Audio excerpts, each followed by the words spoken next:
Vocês já ouviram falar em juiz de garantias? Na televisão. Parece uma coisa chique. Uma proteção. Dizem que é para o processo ser justo. Mas eu vou contar para vocês como a justiça dos homens ricos usa essas palavras bonitas para construir a cova dos nossos filhos. A história que vocês vão ouvir não é sobre crime.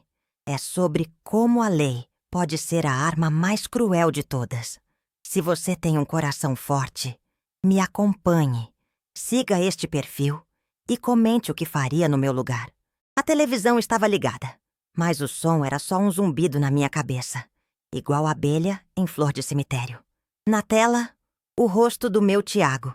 Não o rosto dele de verdade, aquele que eu beijava de noite, mas a foto 3x4, dura, com os olhos assustados que a polícia tira.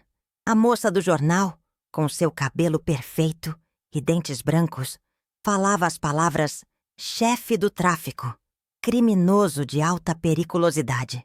Eu segurava o controle remoto com força, o plástico barato estalando nos meus dedos. Chefe? Vocês acham que sabem o que é um chefe? Um chefe manda, um chefe decide. Meu Tiago. Ele não era o chefe. Ele era a caneta. Era a mão que assinava o cheque, que o doutor, o verdadeiro dono de tudo, não podia sujar. Ele era a peça que o sistema precisava para continuar girando, o corpo que eles podiam jogar na cadeia para dizer que a justiça foi feita. Meu filho não era o chefe. Ele era a garantia de que os verdadeiros chefes dormiriam em paz. Eu desliguei a TV. O silêncio da sala ficou mais barulhento que a voz da repórter. Na parede, ainda estava pendurado o primeiro desenho que ele fez na escolinha. Um sol amarelo com um sorriso torto. Aquela mãozinha, que mal segurava o giz de cera, era a mesma que, anos depois, seguraria uma pistola. Eu fechei os olhos e vi o menino de 9 anos chorando no meu colo. Um coleguinha tinha roubado seu lápis. Roubar é feio, mãe, ele soluçava. A professora falou. Tudo começou a desandar no dia em que a vida do meu marido começou a escorrer pelos dedos. No hospital público, o cheiro era de desinfetante tentando esconder o cheiro da morte. O médico, um rapaz novo com olheiras de quem não dormia há dias, foi direto. Não tem leito de UTI, senhora. A fila é grande. Cada palavra dele era uma pá de terra jogada sobre um caixão ainda aberto. Meu chão sumiu. E eu vi o desespero nascer nos olhos do Tiago, que tinha só 17 anos. Ele não chorou, não gritou. Ele apenas me olhou. Olhou para o pai dele respirando com dificuldade na maca do corredor e vi algo endurecer dentro dele. Um menino se quebrou ali e no lugar nasceu outra coisa, mais fria, mais dura. Ele saiu sem dizer uma palavra. Eu fiquei rezando para um Deus que parecia estar de folga. Tiago sumiu por 12 horas. Foram as 12 horas mais longas da minha vida. Um purgatório de preocupação e medo que me envelheceu 10 anos. Quando ele voltou, já era madrugada. A porta abriu devagar e ele entrou como um fantasma. Não era mais o meu menino. Tinha um peso nos ombros que não era dele. Ele não me olhou nos olhos. Apenas colocou um maço de dinheiro na mesa da cozinha. Um tijolo de notas de 50, amarrado com um elástico. Pro tratamento do pai, ele disse. A voz rouca, estranha. Aquele foi o primeiro pagamento do diabo. E eu, em meu desespero, aceitei. Foi o meu maior erro. O dinheiro comprou um quarto particular. Comprou máquinas que apitavam. Comprou o tempo que o SUS nos negou. Mas meu marido se foi mesmo assim. E o dinheiro continuou vindo. Um dia, Tiago chegou em casa com uma caixa enorme. Um ar-condicionado. Para a senhora não passar mais calor, mãe. Ele instalou no meu quarto.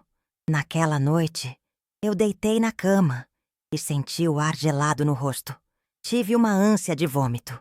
Aquele conforto tinha um preço, e eu sentia o cheiro dele. Ele me olhava, esperando um sorriso. Um obrigado. E eu sorri. O sorriso mais falso e dolorido da minha vida. O doutor protege a gente, mãe. Ele disse um dia, vendo minha preocupação. A gente tá seguro. Agora a lei tá do nosso lado. Eu não entendia o que ele queria dizer. Lei? Que lei era aquela que patrocinava o medo nos olhos do meu filho? Eu só via a geladeira nova, a TV de tela grande, mas minha fome tinha sumido. O dinheiro sujo compra a comida, mas rouba o apetite. A casa começou a encher de coisas que não eram nossas. Tênis caros, roupas de marca, um videogame que parecia uma nave espacial. Tiago queria me dar o mundo, mas cada presente era uma grade a mais na minha prisão. Ele me proibiu de fazer faxina nos apartamentos do Leblon. A senhora não precisa mais disso, ele dizia. Mas eu precisava. Precisava do cheiro de água sanitária, do cansaço nos braços. Precisava sentir que eu ainda era Lúcia, e não a mãe daquilo que ele estava se tornando. Eu fingia não ouvir as conversas no telefone. Palavras estranhas, que não pertenciam à nossa vida. Habeas corpus, liminar, o doutor vai resolver. Eu me apegava à mentira que criei para mim mesma. Ele era só um aviãozinho, um garoto perdido. Eu limpava o chão da sala enquanto ele falava com homens de voz grave. E fingia não entender que cada palavra daquelas era um tijolo no muro que nos separava. Eu era a testemunha invisível do fim do meu próprio filho. Então, um dia, o diabo veio tomar café. Eu estava na cozinha, coando nosso café de sempre, no coador de pano, quando ouvi o barulho de um carro diferente parando no fim da viela. Tiago ficou tenso. Ajeitou a camisa. Ele tá aqui, disse baixo. E pela porta da minha casa humilde, de tijolo aparente, entrou um homem de terno italiano e sapatos que brilhavam. Ele não parecia um traficante. Parecia um político, um dono de banco. Era o doutor. Ele trazia o cheiro de perfume caro e de um mundo que não era o nosso. Um mundo onde as leis são feitas e desfeitas em salas com ar-condicionado. Tiago, o meu Tiago que botava medo nos homens da comunidade, se encolheu. Virou um menino de novo. "O senhor aceita um café, doutor?" Ele perguntou, a voz quase sumindo. Eu servi o café na minha melhor xícara, aquela que só usava no Natal. Minhas mãos tremiam. Eu estava servindo café para a desgraça da minha vida. O doutor não sentou. Ficou de pé, olhando com nojo para a minha casa, como se estivesse com medo de pegar uma doença. Ele ignorou o café. Começou a falar com Tiago, mas não como um chefe fala com um funcionário. Era como um professor explicando uma lição para uma criança lenta. A nova lei. Tiago, o juiz de garantias. Isso é ótimo para os nossos negócios. Vai atrasar tudo, tudo. A polícia prende. A gente solta. É uma porta giratória. Eu estava ali, parada, com o bule de café na mão, e via meu filho balançar a cabeça, concordando com tudo. Ele era um servo. O doutor abriu uma pasta de couro e mostrou uns papéis. Você assina aqui e aqui. Você é o responsável legal por essa empresa de fachada. Se der problema, o processo cai em você. O meu nome nunca aparece. Você é a garantia do investimento, entendeu? Naquele momento, eu entendi. A proteção era uma coleira. Em cima da minha mesa de plástico, onde a gente comia pão com manteiga, estava aquele documento caro, com o brasão da República. O mundo deles invadindo o meu, sujando minha casa com uma sujeira que água sanitária nenhuma poderia limpar. O doutor saiu como chegou, sem tocar em nada, sem sujar os sapatos na nossa poeira. Deixou para trás o cheiro do seu perfume e a certeza de que eu tinha perdido meu filho para sempre. Depois daquela visita, Tiago mudou. Ficou mais quieto, mais duro. A alegria que ainda restava nos olhos dele se apagou. Ele passava horas lustrando um par de sapatos italianos caríssimos que o doutor tinha lhe dado de presente. Eu o via ali, na área de serviço, esfregando o couro com uma flanela, tentando tirar uma mancha que não saía. Era lama, ou talvez fosse sangue. Eu via nele a vontade de limpar a própria alma, de purificar a si mesmo. Mas aquela mancha já estava por dentro. As coisas pioraram quando um amigo de infância do Tiago, o Juninho, foi pego pela polícia. Cresceram juntos, jogaram bola no mesmo campinho de terra. O Juninho, acuado, ameaçou contar tudo até o que sabia, fazer uma delação. A notícia chegou rápido. O celular do Tiago tocou com aquele som específico. Uma notificação de um aplicativo que eu não conhecia. Meu corpo inteiro gelou. Eu sabia que não era um amigo. Era uma ordem. Vi meu filho atender o telefone. Ele ouviu em silêncio por 1 minuto. Seus ombros ficaram tensos. Entendido, doutor. Foi tudo o que ele disse antes de desligar. Ele não olhou para mim. Apenas foi até o quarto e pegou a pistola que guardava debaixo da cama. A mesma mão que, anos atrás, segurava meu dedo com força quando tinha medo de monstros no escuro. Agora segurava com firmeza aquela arma fria e pesada. O monstro. Agora, era ele. Ele saiu noite adentro. Eu não dormi. Fiquei sentada na cozinha, no escuro, ouvindo os cachorros latirem e o som distante do funk na laje do vizinho. Cada minuto era uma tortura. Eu pedia a Deus que ele voltasse, mas também pedia que ele não voltasse. Como uma mãe pode ter um desejo desses? O que você faria no meu lugar? Amar o menino e odiar o monstro que moravam no mesmo corpo, na mesma alma? A noite nunca pareceu tão longa. Ele voltou quando o céu já estava ficando cinza. Entrou quieto. Tirou os tênis sujos de barro na porta. Não disse nada. Foi direto para a pia da cozinha e abriu a torneira. E começou a lavar as mãos. Mas não era um lavar normal. Era compulsivo, desesperado. Ele esfregava a pele com força, com sabão, de novo e de novo, como se quisesse arrancar a própria pele. Eu fiquei olhando, paralisada. Ele não estava limpando as mãos. Estava tentando lavar a alma de um pecado que não tinha perdão. No dia seguinte, a notícia correu pela favela. Juninho tinha sido encontrado. Queima de arquivo. Sussurravam nas vielas. Eu olhei para o Tiago. Ele estava na sala, assistindo a um jogo de futebol na TV Nova, comendo um prato de arroz e feijão. Ele agia como se nada tivesse acontecido. Mas eu via a morte nos olhos dele. O menino que chorou por um lápis roubado tinha sido apagado para sempre. Em seu lugar, restava apenas um soldado cumprindo ordens. Eu não aguentava mais. Aquele luxo me sufocava. Juntei, escondido, todo o dinheiro que ele me dava. Cada nota de R$ 100 era um pedaço da minha angústia. Fui até a rodoviária e comprei 2 passagens só de ida para o interior do Ceará, para a cidadezinha onde nasci. Um lugar pobre, de chão batido, mas um lugar onde a gente poderia ter paz. Onde meu filho talvez pudesse voltar a ser só o Tiago. Cheguei em casa com os envelopes na bolsa, o coração batendo forte de esperança. Esperei ele chegar. Mostrei as passagens. Vamos embora, meu filho. Agora. A gente some. Começa de novo. Eu trabalho. A gente vive com pouco, mas vive em paz. Eu implorei. Chorei. Segurei suas mãos. Pela primeira vez em muito tempo, eu vi uma faísca de vida nos olhos dele. Ele olhou para as passagens como um prisioneiro. Olha para uma chave. Mas a faísca durou pouco. Seus ombros caíram e os olhos ficaram mortos de novo. Ele pegou as passagens da minha mão, olhou para elas e as rasgou em pedaços pequenos, que caíram no chão como confete de um carnaval triste. "Não dá, mãe", ele disse, a voz vazia, sem emoção. "A gente não pode ir. Isso aqui não é um emprego que a gente pede demissão. Não existe saída. Eu sou a garantia deles. Lembra? Se eu sair do esquema", ele continuou, olhando para a janela, para as luzes dos prédios de luxo do Leblon. "O processo contra o doutor anda. Ele cai.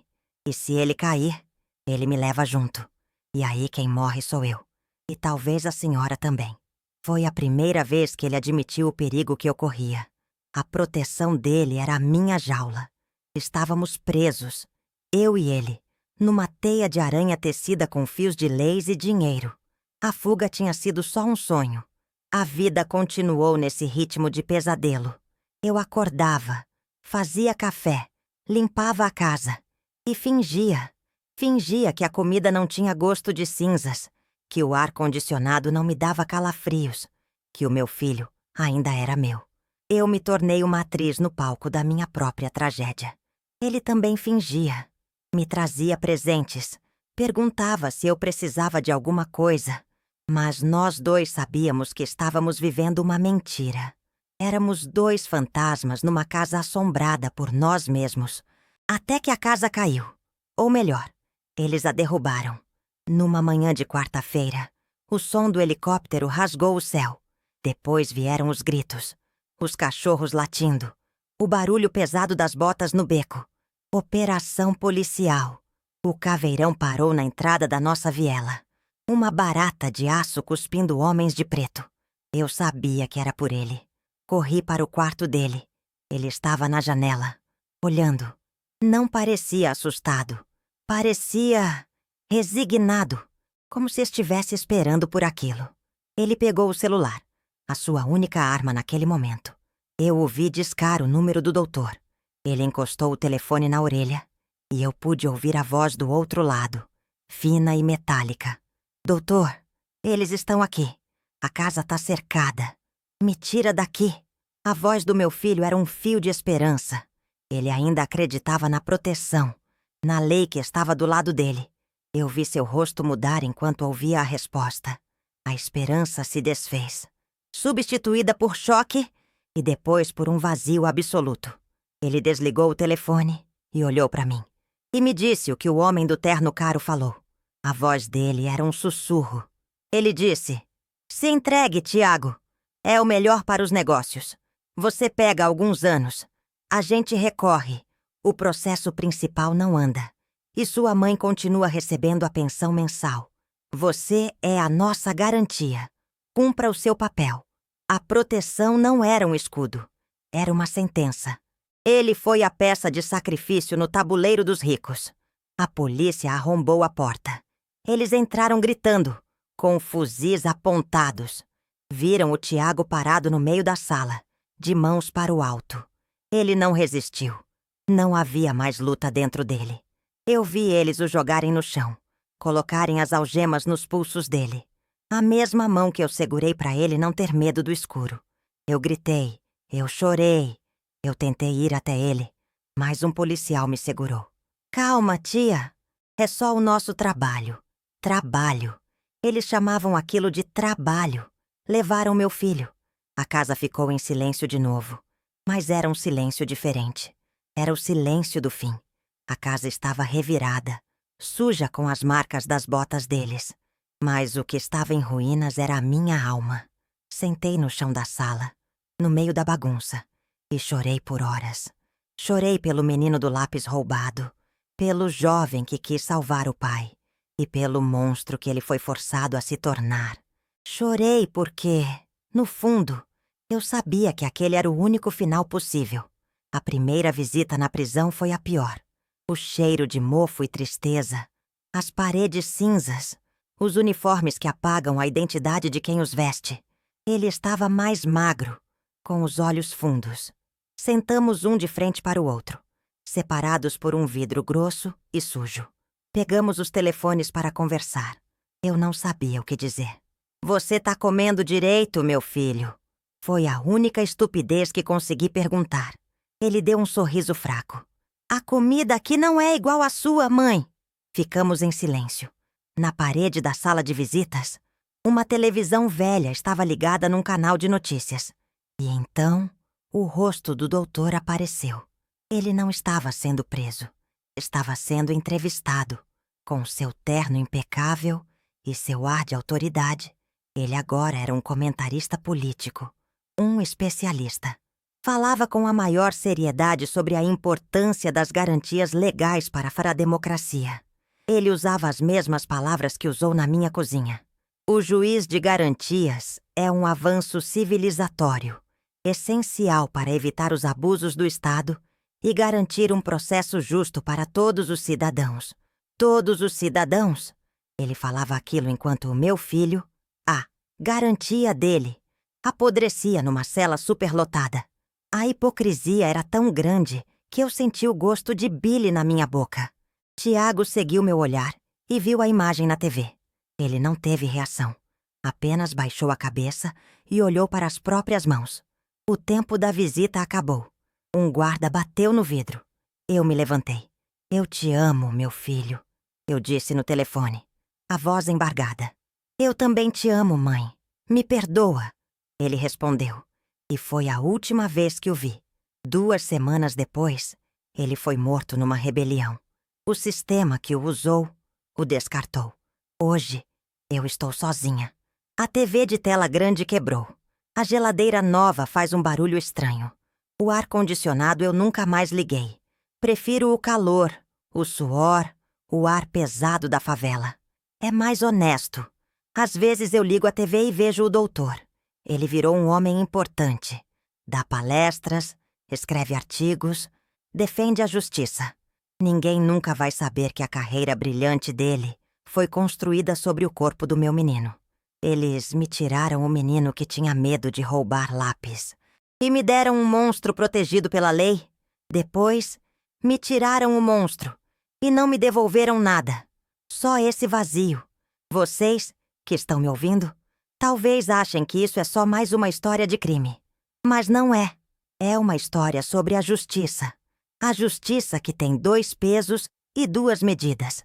Uma para quem escreve as leis em escritórios de luxo e outra para quem, como meu filho, se torna apenas uma cláusula de garantia num contrato assinado com sangue.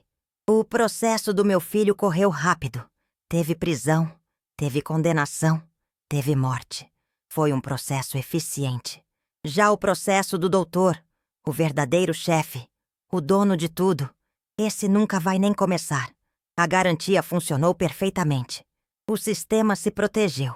E eu fiquei aqui para contar a história, para que talvez um de vocês entenda que, às vezes, o maior criminoso não é quem puxa o gatilho, mas quem escreve a lei que permite que ele seja puxado. Essa é a verdade que não passa no jornal. A verdade que mora no silêncio das mães que, como eu, visitam seus filhos atrás de um vidro sujo ou de uma lápide fria. A justiça é cega, dizem. O que não dizem é que ela só é cega para um lado. O lado de cá do morro. Obrigado por me ouvir até o fim. Se a minha história te tocou de alguma forma, me siga e comente. Preciso saber que não estou gritando sozinha no deserto. Vocês chamam meu filho de monstro. Eu entendo. Vocês veem a foto no jornal, a cara amarrada, o título de chefe do tráfico. E a história já está pronta na cabeça de vocês. É mais fácil assim, não é? Preto no branco. O bandido e a vítima. Mas eu estava lá. Eu vi o que a câmera não mostra. Eu vi a mão que empurrou meu filho para o abismo. Vocês veem o monstro na tela. Eu vejo o menino que eles mataram muito antes de a polícia chegar. Eu chamo de vítima. Chefe? Vocês acham que sabem o que é um chefe? Um chefe manda. Um chefe decide. Um chefe dorme tranquilo no seu apartamento de luxo no Leblon. Meu Tiago. Ele não era o chefe. Ele era a caneta. Era a mão que assinava o cheque. Que o doutor, o verdadeiro dono de tudo, não podia sujar. Ele era a peça que o sistema precisava para continuar girando. O corpo que eles podiam jogar na cadeia para dizer que a justiça foi feita. Meu filho não era o chefe. Ele era a garantia. Eu desliguei a TV. O silêncio da sala ficou mais barulhento que a voz da repórter. Na parede, ainda estava pendurado o primeiro desenho que ele fez na escolinha. Um sol amarelo com um sorriso torto. Aquela mãozinha, que mal segurava o giz de cera, era a mesma que, anos depois, seguraria uma pistola. Eu fechei os olhos e vi o menino de 9 anos chorando no meu colo.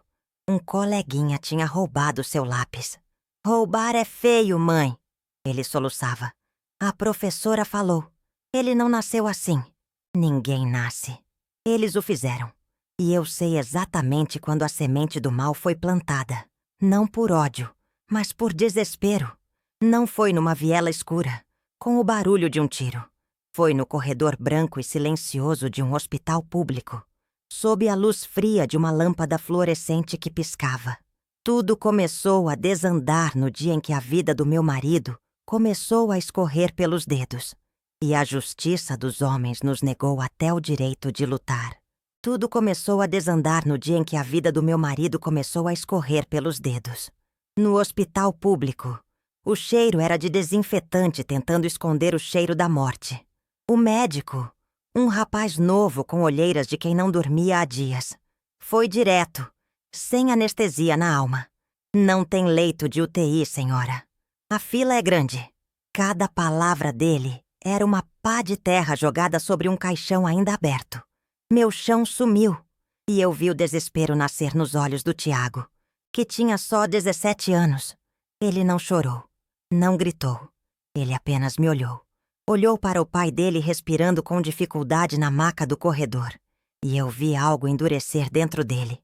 Um menino se quebrou ali, e no lugar nasceu outra coisa, mais fria, mais dura. Ele saiu do hospital sem dizer uma palavra, sem olhar para trás. Eu fiquei rezando para um Deus que parecia estar de folga. Tiago sumiu por 12 horas. Foram as 12 horas mais longas da minha vida. Um purgatório de preocupação e medo que me envelheceu 10 anos. Quando ele voltou, já era madrugada. A porta abriu devagar, e ele entrou como um fantasma. Não era mais o meu menino. Havia um peso nos ombros dele que não era de cansaço. Ele não me olhou nos olhos. Apenas foi até a mesa da cozinha e colocou um maço de dinheiro. Um tijolo de notas de 50, amarrado com um elástico de borracha. Pro tratamento do pai, ele disse, a voz rouca, estranha, uma voz que eu nunca tinha ouvido antes. O som da inocência dele morrendo. Eu olhei para aquele dinheiro. Tinha cheiro de perfume barato e de perigo. Olhei para o meu filho, para os olhos dele que agora eram de um homem que tinha visto o inferno de perto. O dinheiro que poderia salvar uma vida estava ali, na minha frente. Mas eu sabia que ele tinha custado outra. A alma do meu Tiago. Aquele foi o primeiro pagamento do diabo. E eu, em meu desespero, aceitei. Foi aí que cometi meu maior erro. O pecado original de toda a nossa desgraça. O dinheiro que não salvou meu marido não foi embora com ele. Pelo contrário, começou a entrar com mais força, como uma enchente suja, subindo pelas frestas da porta. Um dia, Tiago chegou em casa com uma caixa enorme, suando sob o peso. Um ar-condicionado. Para a senhora não passar mais calor, mãe. Ele mesmo instalou, com um orgulho nos olhos que me partiu a alma. Ele via um presente. Eu via o preço de uma alma sendo pago em parcelas de conforto. Aquele foi o primeiro tijolo da nossa prisão de luxo. E eu não sabia que a próxima parede já estava sendo erguida. Naquela noite, eu deitei na cama e senti o ar gelado no rosto. Um frio que não vinha do aparelho, mas de dentro de mim. O calor da nossa favela, o suor, o mormaço. Aquilo era a vida.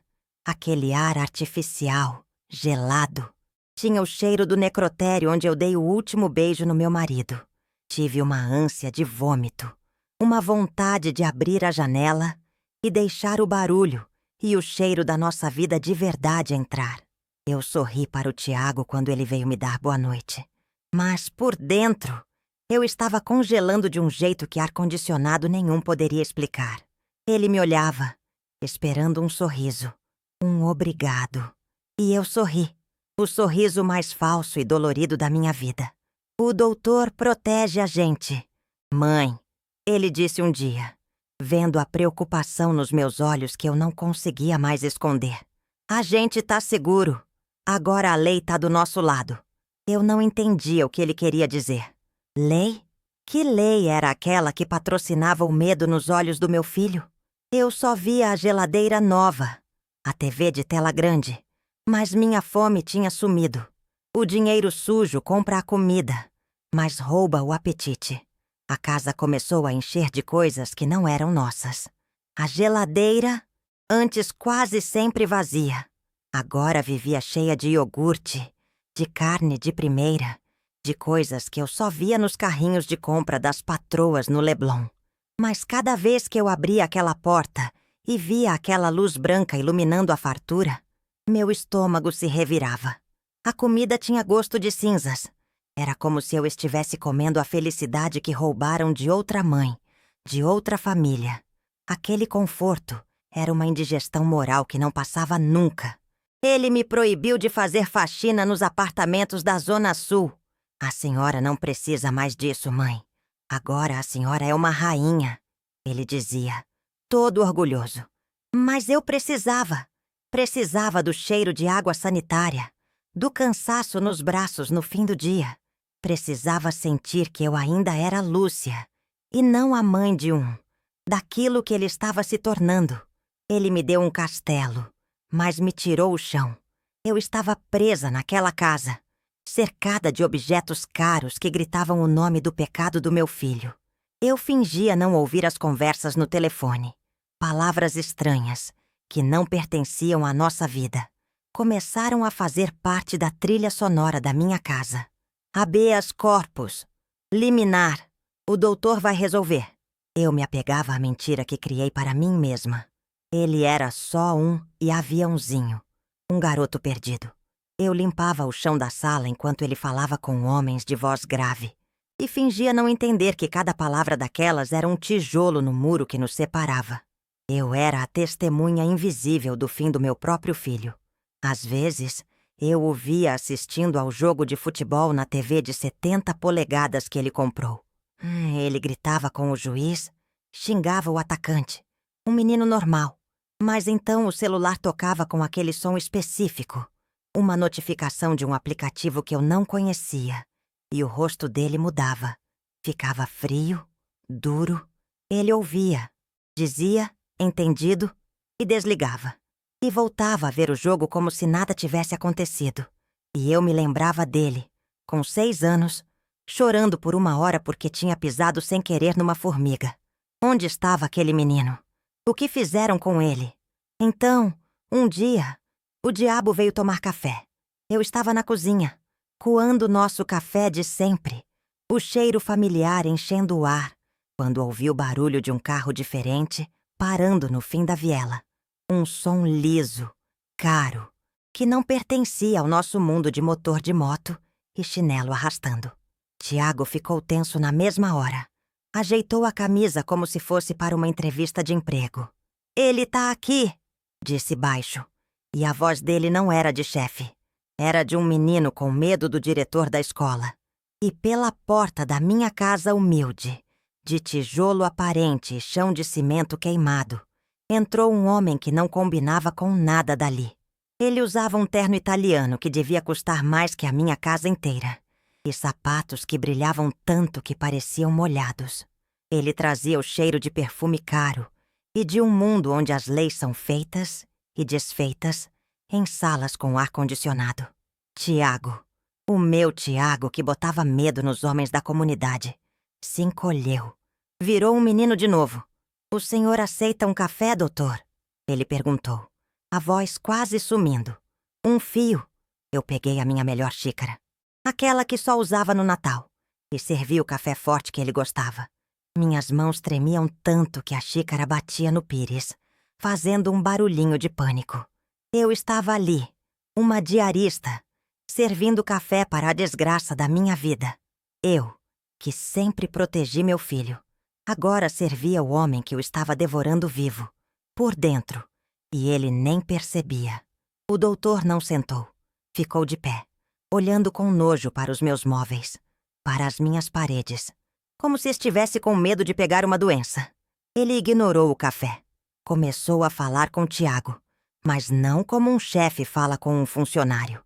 Era como um professor explicando uma lição para uma criança lenta, com uma paciência que era mais humilhante que um grito.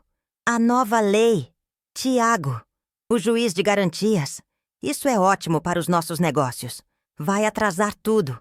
A polícia prende. A gente solta. É uma porta giratória." Eu estava ali, parada, com o bule de café na mão, e via meu filho balançar a cabeça, concordando com tudo, os olhos fixos no homem como um cachorro espera a ordem do dono. O doutor abriu uma pasta de couro e tirou uns papéis. Você assina aqui e aqui. Você é o responsável legal por essa empresa de fachada. Se der problema, o processo cai em você. O meu nome nunca aparece. Você é a garantia do investimento, entendeu? Naquele momento, eu entendi. A proteção era uma coleira. Em cima da minha mesa de plástico, onde a gente comia pão com manteiga e falava de banalidades, estava aquele documento caro, com o brasão da República. O mundo deles invadindo o meu, sujando minha casa com uma sujeira que água sanitária nenhuma poderia limpar. O doutor pegou as assinaturas, guardou os papéis e saiu como chegou, sem tocar em nada, sem sujar os sapatos na nossa poeira. Deixou para trás o cheiro do seu perfume e a certeza de que eu tinha perdido meu filho para sempre. Depois daquela visita, Tiago mudou. Ficou mais quieto, mais duro. A alegria que ainda restava nos olhos dele se apagou de vez. Ele passava horas na área de serviço, lustrando um par de sapatos italianos caríssimos que o doutor tinha lhe dado de presente. Eu o via ali, esfregando o couro com uma flanela, tentando tirar uma mancha que não saía. Era lama, ou talvez fosse sangue. Eu via nele a vontade de limpar a própria alma, mas aquela mancha já estava por dentro. E não havia produto de limpeza no mundo que pudesse tirá-la. As coisas pioraram quando um amigo de infância do Tiago, o Juninho, foi pego pela polícia. Cresceram juntos, jogaram bola no mesmo campinho de terra, dividiram a mesma garrafa de refrigerante quente. O Juninho, acuado, com medo de pegar 30 anos de cadeia, ameaçou contar tudo o que sabia, fazer uma delação premiada, entregar o esquema inteiro para salvar a própria pele. A notícia chegou rápido. Subiu o morro como fogo em mato seco. O celular do Tiago tocou com aquele som específico, uma notificação de um aplicativo que eu não conhecia. Meu corpo inteiro gelou. Eu sabia que não era um amigo. Era uma ordem. Eu vi meu filho atender o telefone. Ele ouviu em silêncio por 1 minuto. O rosto de pedra. Os olhos fixos na vista dos prédios do Leblon pela janela. Seus ombros ficaram tensos. "Entendido, doutor!" Foi tudo o que ele disse antes de desligar. Ele não olhou para mim. Apenas foi até o quarto e pegou a pistola que guardava debaixo da cama. A mesma mão que, anos atrás, segurava meu dedo com força quando tinha medo dos monstros no escuro. Agora segurava com firmeza aquela arma fria e pesada. O monstro, agora, era ele. Ele saiu noite adentro, sem dizer uma palavra. Eu não dormi. Fiquei sentada no sofá da sala, no escuro, ouvindo os cachorros latirem e o som distante do funk na laje do vizinho. Cada minuto era uma tortura, um prego a mais no meu caixão. Eu pedia a Deus que ele voltasse, mas também pedia que ele não voltasse. Como uma mãe pode ter um desejo desses? O que você faria no meu lugar? Amar o menino e odiar o monstro que moravam no mesmo corpo, na mesma alma? A noite nunca pareceu tão longa, tão cheia de fantasmas. Ele voltou quando o céu já estava ficando cinza, da cor da minha alma. Entrou quieto, tirou os tênis sujos de barro na porta. Não disse nada. Foi direto para a pia da cozinha e abriu a torneira. E começou a lavar as mãos. Mas não era um lavar normal. Era compulsivo, desesperado. Ele esfregava a pele com força, com sabão, de novo e de novo, como se quisesse arrancar a própria pele junto com a sujeira. Eu fiquei olhando, paralisada. Ele não estava limpando as mãos. Estava tentando lavar a alma de um pecado que não tinha perdão. A água não adiantava. Ele esfregou tanto que os nós dos dedos ficaram vermelhos, em carne viva. E então, ele parou, olhou para as próprias mãos como se não as reconhecesse e desabou. Virou-se para mim e o monstro se desfez. Ali, na minha frente, estava só o meu menino de 9 anos, apavorado.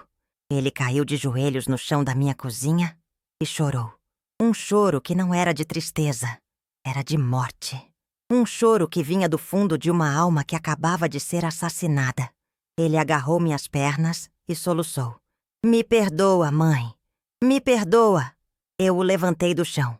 O levei para o banheiro como se ele fosse uma criança pequena. Tirei sua roupa suja de terra e de culpa e o coloquei debaixo do chuveiro. A água quente escorria pelo corpo dele.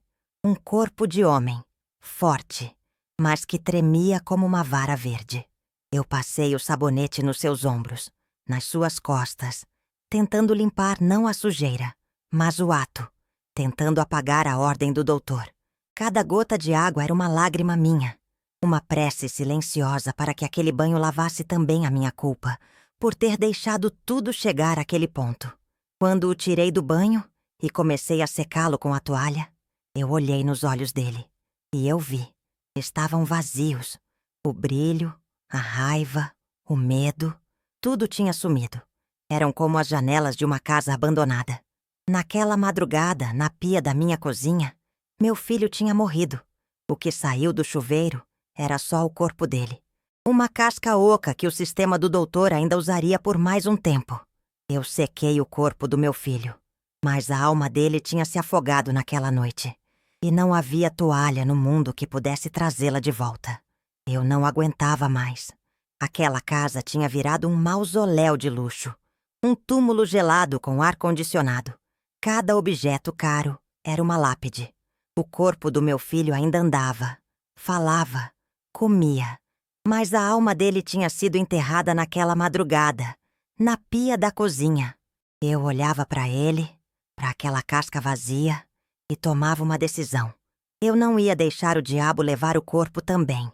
Eu ia resgatar o que sobrou do meu menino, nem que fosse a última coisa que eu fizesse na minha vida. Juntei, escondido, cada nota de R$ 100 que ele me dava. Cada pedaço daquele papel sujo de sangue e lágrimas, eu guardava numa caixa de sapatos debaixo da minha cama. Fui até a rodoviária, no meio da tarde, disfarçada com um lenço na cabeça, com medo de ser vista. Comprei 2 passagens só de ida para o interior do Ceará, para a cidadezinha de chão batido onde eu nasci. Não eram bilhetes de ônibus. Eram bilhetes para a nossa salvação, a última chance de fugir do inferno que nós mesmos construímos. Naquela noite, esperei ele chegar. Meu coração parecia um tambor de escola de samba dentro do peito. Ele entrou cansado, com o peso do mundo nos ombros. Eu não disse nada. Apenas coloquei os 2 envelopes brancos em cima da mesa. "O que é isso, Sarah, mãe?" ele perguntou, a voz arrastada. Eu segurei as mãos dele, as mesmas mãos que eu tinha lavado. "Vamos embora, meu filho. Agora a gente some. Começa de novo. Eu trabalho. A gente vive com pouco, mas vive em paz." Ele olhou para as passagens como um prisioneiro olha para a chave da cela. Vi os olhos dele, mortos há tanto tempo, tremerem. Uma lágrima solitária escorreu pelo rosto dele. A primeira em anos. Ele olhou para mim e, por um segundo, eu vi o meu menino de novo. O menino do lápis roubado. Ele apertou minha mão com força e, com a voz embargada, a voz que eu pensei que nunca mais ouviria, ele sussurrou: "Vamos, mãe, vamos embora daqui, antes que seja tarde demais." Naquela noite, a gente não dormiu. Mas não foi de medo, foi de alegria. Pela primeira vez em anos, a gente conversou sobre o futuro. Um futuro sem doutor, sem terno italiano, sem medo. Falamos de uma casinha com quintal, de um pé de manga, dele arrumar um emprego numa oficina mecânica.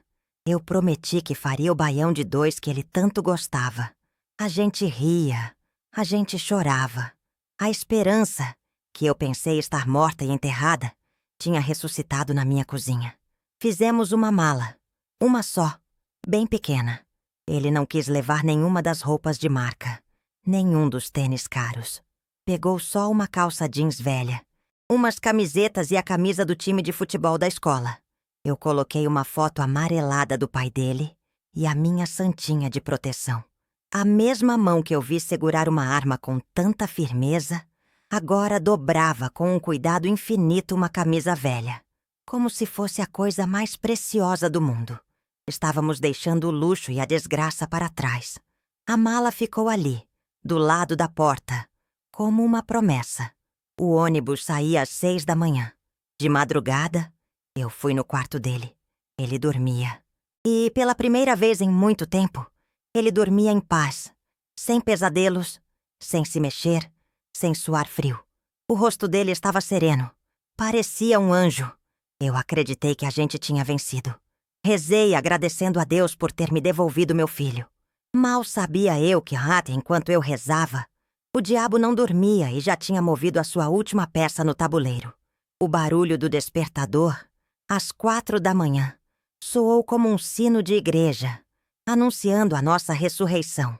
Eu já estava de pé, fazendo um café forte para a fatiagem, o cheiro enchendo a casa com um aroma de recomeço.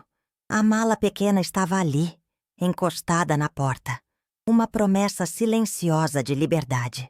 Olhei para o meu filho, dormindo no sofá para não perder a hora, e vi o rosto sereno de um menino, não de um soldado. A paz tinha voltado para sua nossa casa. Eu acreditei, com toda a força da minha alma, que Deus tinha nos dado uma segunda chance. Foi então que o som do diabo cortou o silêncio da madrugada. Não foi um tiro, nem uma sirene. Foi o som daquela notificação específica no celular do Tiago. Um zumbido eletrônico que fez meu sangue gelar. Ele acordou num pulo, o rosto já transformado, a paz evaporando como a fumaça do café. Eu o vi pegar o aparelho, o polegar tremendo ao destravar a tela. A luz do celular iluminou seu rosto, e a expressão que vi ali não era de um homem livre. Era a máscara de pânico de um animal encurralado, que percebe que a armadilha já fechou. Ele não precisou me dizer nada. O celular escorregou da mão dele e caiu no chão, com a tela virada para cima. E eu vi. Era uma foto minha, tirada de longe, no guichê da rodoviária, comprando as passagens. Eu estava com o meu lenço na cabeça, olhando para os lados, assustada. Eles sabiam, eles sempre souberam. Cada passo nosso em direção à liberdade estava sendo vigiado. A esperança que eu senti na noite anterior era só uma ilusão. Uma isca que o doutor nos deixou morder antes de puxar a linha. O telefone tocou de novo. Desta vez, uma chamada normal. Tiago atendeu, a mão tremendo. Ele não disse uma palavra, apenas ouviu. Eu via o rosto dele se desmanchar, cada músculo cedendo ao peso da derrota. Ele ouviu por um minuto que pareceu uma eternidade e desligou. Olhou para mim, os olhos vazios, mortos de novo. Ele disse que gostou da minha iniciativa.